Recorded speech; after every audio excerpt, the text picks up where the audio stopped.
Hello বন্ধুরা, চলে এসেছি আরও একটি ব্লগ নিয়ে। তো এখন আমরা এসেছি মায়ের পুজো দিতে।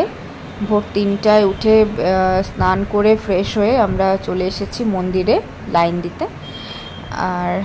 আর এই দেখো, আমরা প্রায় পৌঁছে গেছি কাছাকাছি।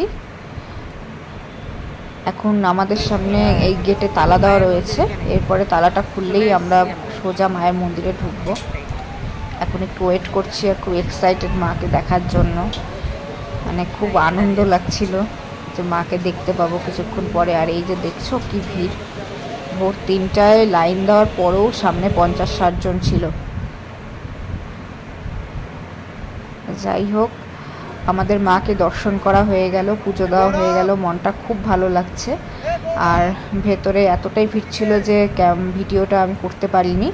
এটা গেট থেকে বেরিয়ে ভিডিও করার চেষ্টা করেছি। এই যে দেখো মাকে। তো এখন আমরা পুজো দিয়ে যে বাইরে এলাম, আমাদের পুজোর ডালা এটা।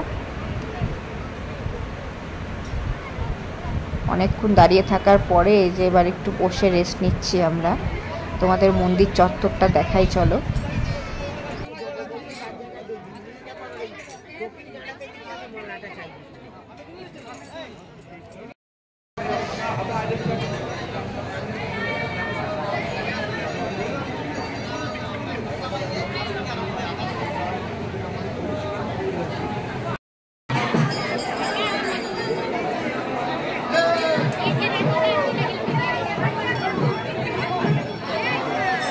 যত বেলা বাড়ছে ভিড়টা দেখছি ঠিক ততটাই বাড়ছে।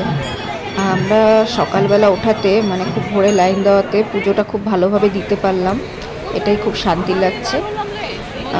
এবার আমরা চলে যাব শ্মশানে।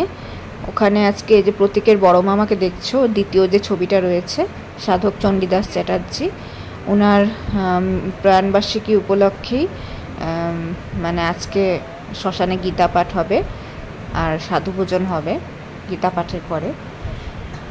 তা আমরা এখন ওখানেই রয়েছি। আর এই দেখো কত হনুমান, ওরা অপেক্ষা করছে যে কখন আমাদের অনুষ্ঠানটা শেষ হবে আর মানে ওদেরকে আমরা কিছু খাবার দেব। ওরা খুব আনন্দে রয়েছে আর কি। সাথে রয়েছে ওদের ছোট ছোট বাচ্চা।